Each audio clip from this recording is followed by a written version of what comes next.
पिछले 24 घंटों में दुनिया भर की जियोपॉलिटिक्स में क्या-क्या हुआ है, कौन सा देश क्या कर रहा है, इस वीडियो में हम हर एक बड़े जियोपॉलिटिकल इवेंट को एक-एक करके डिस्कस करेंगे।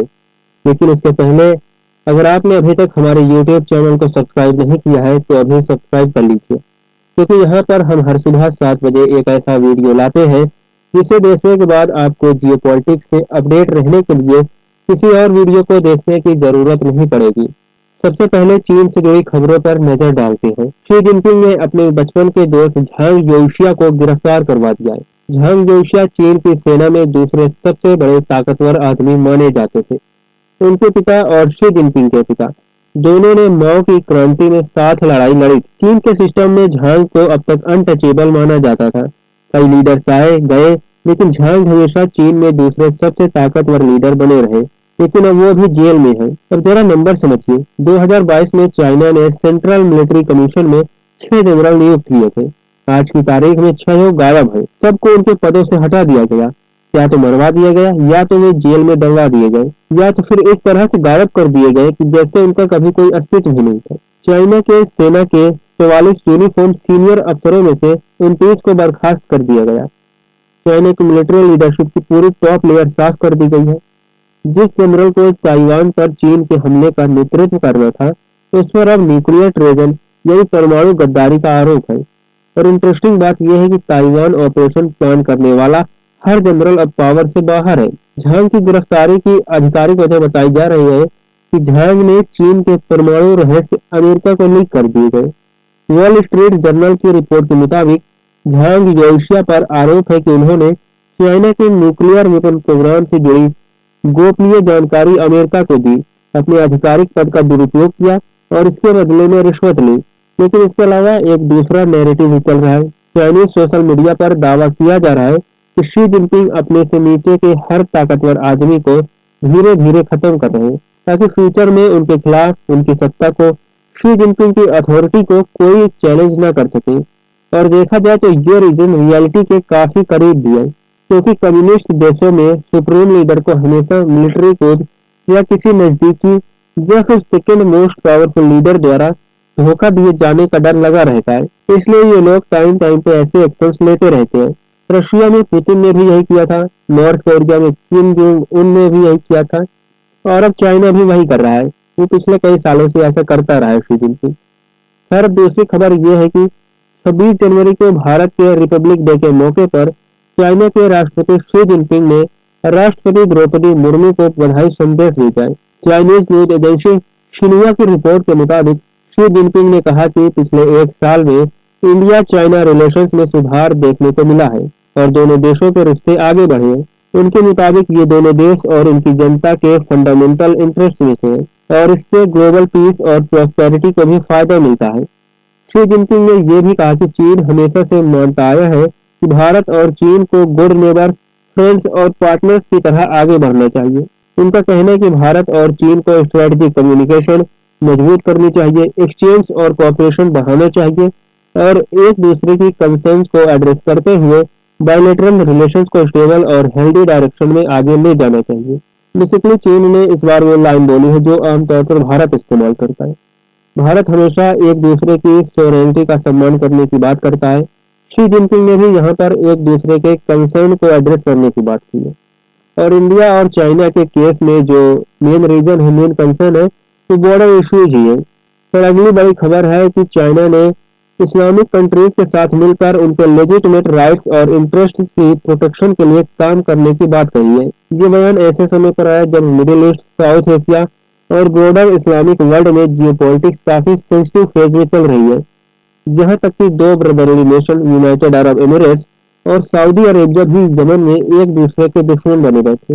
ये बयान 26 जनवरी को बीजिंग में दिया गया, जहाँ चाइना के फॉरेन मिनिस्टर वांग यी की मुलाकात Organisation of Islamic Cooperation OIC के secretary general Hissein Brahim Taha से हुई। चाइना ने इस मीटिंग में साफ कहा कि वह इस्लामिक कंट्रीज के लेजिटिमेट कंसर्न को सपोर्ट करेगा और इंटरनेशनल सिस्टम को लॉ ऑफ द जंगल की तरफ नहीं जाने देगा।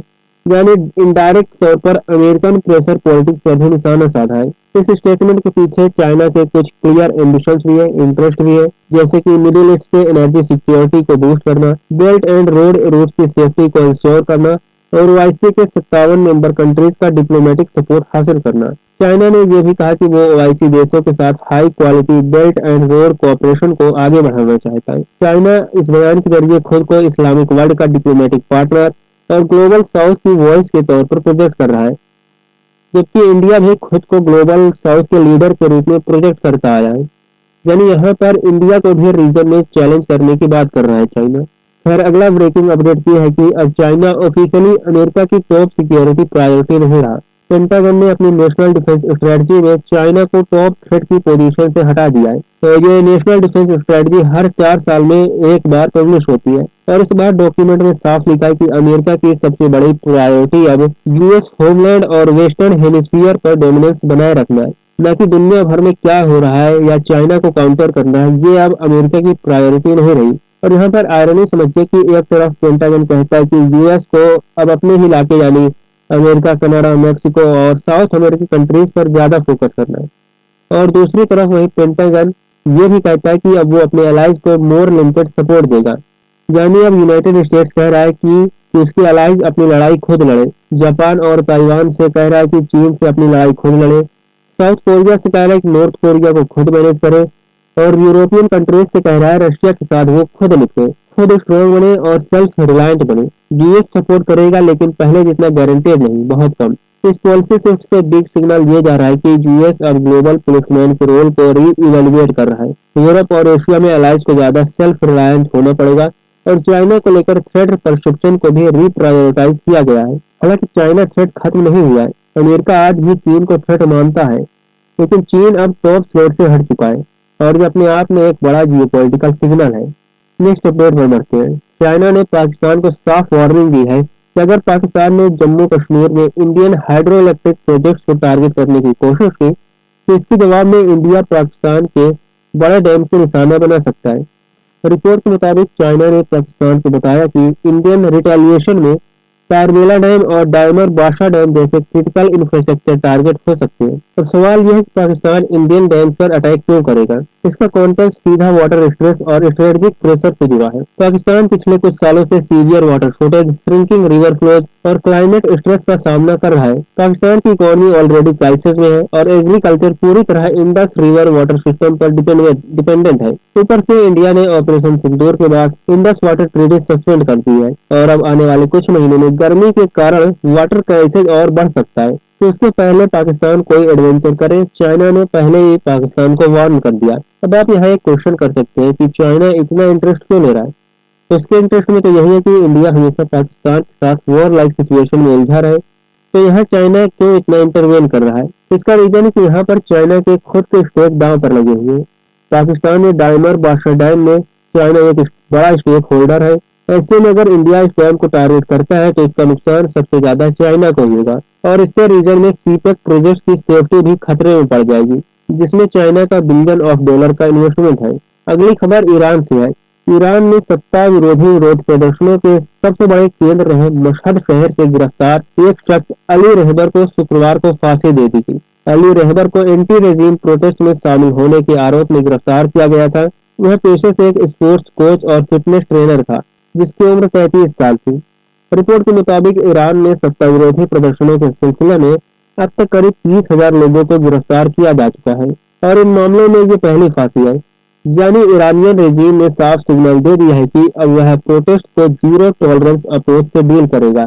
इससे पहले ट्रंप ने ईरान के सुप्रीम लीडर खामेनी को वार्निंग दी थी कि किसी भी प्रोटेस्टर को फांसी दे तो अमेरिका ईरान के खिलाफ कड़े एक्शन लेगा। तो कहीं न कहीं ये फांसी अमेरिका को भी एक सिग्नल है कि ईरान अब तुमसे डरने वाला नहीं है। अब यहाँ पर ये जो कुछ भी हुआ उसकी टाइमिंग भी थोड़ी इम्पोर्टेंट हो जाती है। ये फांसी ऐसे वक्त पर दी गई है जब अमेरिका के जंगी जहाज ईरान की तरफ बढ़ रहे हैं। यूएस प्रेसिडेंट खुद पब्लिकली कह चुके हैं कि अमेरिका का एक बहुत बड़ा नावल फ्लीट ईरान की दिशा में तेजी से मूव कर रहा है और अमेरिका और इसराइल भी कभी और सिचुएशन ये है कि अमेरिका और इसराइल कभी भी ईरान पर अटैक कर सकते हैं। इसी बीच यूएई की तरफ से एक अहम ऑफिशियल स्टेटमेंट सामने आई। यूनाइटेड अरब एमिरेट्स ने अपना स्टैंड साफ करते हुए कहा कि यूएई अपना एयर स्पेस, टेरिटरी या वाटर ईरान के खिलाफ किसी भी मिलिट्री एक्शन के लिए इस्तेमाल नहीं होने देगा। यानी न यूएई की जमीन, न यूएई का एयर स्पेस, न यूएई के समुद्री रास्ते, कोई भी कंट्री ईरान के खिलाफ अटैक लॉन्च करने के लिए यूज नहीं कर सकती। अगली खबर कनाडा को लेकर है। ट्रंप ने कनाडा को सीधे ट्रेड वॉर की वार्निंग दे दी है। डोनाल्ड ट्रंप ने कनाडा के खिलाफ 100% टैरिफ लगाने की धमकी दी है। 25% नहीं, 35% नहीं, पूरे 100%। ये अब तक का सबसे सीवियर ट्रेड थ्रेट है, वो भी एक फाइव आइज अलाइज के खिलाफ।